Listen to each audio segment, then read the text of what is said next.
Shalom keluarga damai, kita berjumpa di dalam Sapaan Damai Sejahtera 6 Juli 2024. Mari saat ini sebelum kita merenungkan firman Tuhan, mari kita siapkan hati kita berdoa.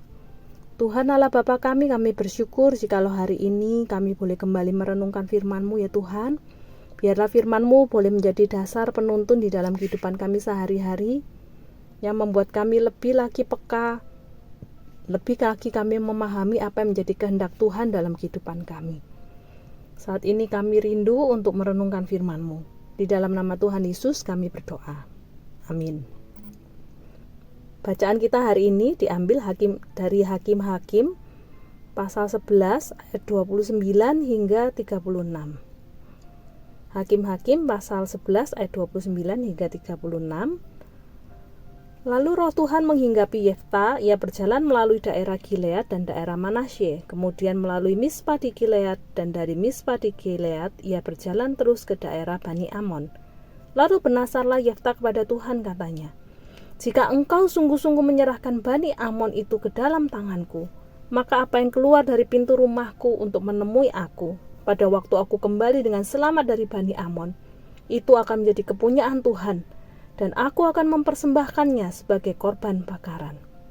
Kemudian Yefta berjalan terus untuk berperang melawan Bani Amon, dan Tuhan menyerahkan mereka ke dalam tangannya. Ia menimbulkan kekalahan yang amat besar di antara mereka, mulai dari Aroer sampai dekat Minit, 20 kota banyaknya, dan sampai ke Abel Keramim, sehingga Bani Amon itu ditundukkan di depan orang Israel. Ketika Yefta pulang ke Mispa ke rumahnya, tampaklah anaknya perempuan keluar menyongsong dia dengan memukul rebana serta menari-nari. Dialah anaknya yang tunggal, selain dari dia tidak ada anaknya laki-laki atau perempuan. Demi dilihatnya dia, dikoyakkannya lah bajunya sambil berkata, "Ah, anakku, engkau membuat hatiku hancur luluh, dan engkaulah yang mencelakakan aku. Aku telah membuka mulutku bernasar kepada Tuhan, dan tidak dapat aku mundur." Tetapi jawabnya kepadanya, "Bapa, jika engkau telah membuka mulutmu bernasar kepada Tuhan, maka perbuatlah kepadaku sesuai dengan nasar yang kau ucapkan itu. Karena Tuhan telah mengadakan bagimu pembalasan terhadap musuhmu, yakni Bani Amon itu." Keluarga damai yang terkasih dalam Tuhan, bacaan kita hari ini berkisah tentang seorang yang bernama Yefta. Siapa Yefta? Yefta ini seorang yang berasal dari Gilead, dan dia menjadi hakim atas Israel selama 6 tahun lamanya. Dan di dalam masa kepemimpinannya, dia membebaskan bangsa Israel dari bangsa Amon atau bangsa Moab. Keluarga damai yang terkasih dalam Tuhan, dan yang lebih menarik lagi adalah tokoh Yefta ini merupakan seorang tokoh yang tercatat di dalam Ibrani pasal 11 sebagai salah satu tokoh iman, sebagai salah satu saksi iman. Lantas apa sebenarnya iman seperti apa yang ditampilkan oleh Yefta, atau tindakan iman apa yang telah Yefta lakukan sehingga ia termasuk dalam salah satu tokoh iman di dalam kitab Ibrani pasal yang ke-11.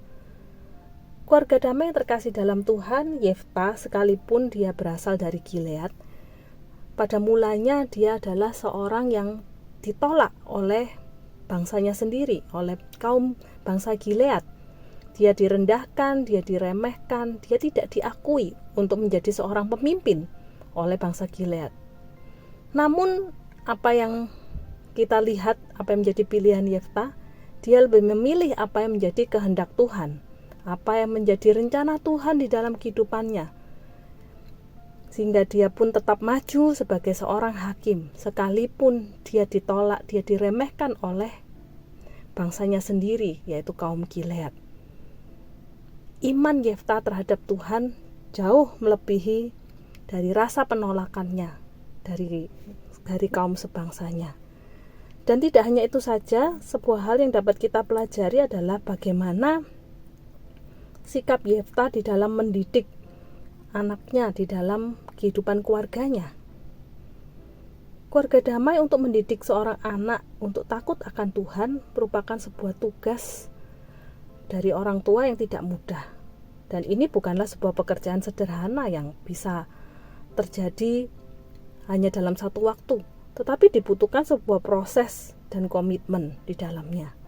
Dan kita lihat bagaimana Yefta ini berhasil mendidik seorang anaknya, yaitu putri sematawayangnya, untuk menjadi seorang yang takut akan Tuhan.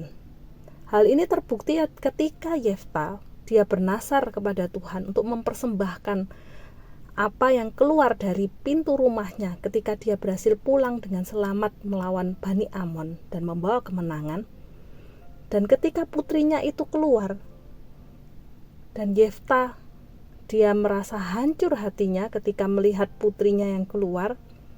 Namun apa yang menjadi respon dari sang putri ketika Yefta menyatakan bahwa dia telah mengucapkan nazar kepada Tuhan untuk mempersembahkan putrinya kepada Tuhan sebagai korban bakaran? Satu jawaban yang putri Yefta berikan di dalam bacaan kita hari ini dari Hakim-Hakim 11 ayat 36, yaitu, Bapa, jika engkau telah membuka mulutmu bernasar kepada Tuhan, maka perbuatlah kepadaku sesuai dengan nasar yang kau ucapkan itu. Keluarga damai, di sini kita bisa melihat berarti sang putri ini memiliki rasa hormat yang tinggi kepada Tuhan. Bahkan dia dapat memahami apa yang menjadi nasar dari orang tuanya kepada Tuhan. Itu adalah sesuatu yang harus dipatuhi, harus dilakukan, sekalipun itu harus mengorbankan nyawanya. Hal ini merupakan rasa hormat yang tinggi dari sang putri Yefta itu kepada Tuhan. Tentulah ini adalah sesuatu karakter, yaitu takut akan Tuhan, yang dibentuk sejak kecil lewat didikan dari orang tuanya, yaitu Yefta. Dan satu hal lagi yang kita dapat pelajari, keluarga damai, di sisi yang lain, Yefta sebagai seorang ayah, dia tidak punya anak selain putrinya tersebut. Tentulah seharusnya sebagai seorang ayah, dia menginginkan putrinya ini adalah menjadi seorang anak yang hidup, bertumbuh sehat, dan bahkan memiliki masa depan yang indah. Mungkin suatu saat putrinya juga akan menikah dengan pria baik-baik yang juga menghormati Tuhan.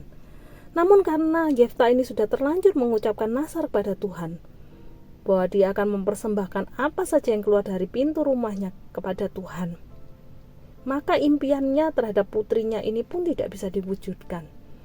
Itulah sebabnya Yefta langsung mengoyakkan bajunya saat putrinya itu keluar dari pintu rumahnya dan menyongsong dia. Sebuah ekspresi kesedihan, penyesalan yang begitu dalam. Namun keluarga damai, satu kata yang juga Yefta ucapkan bahwa dia tidak bisa mundur.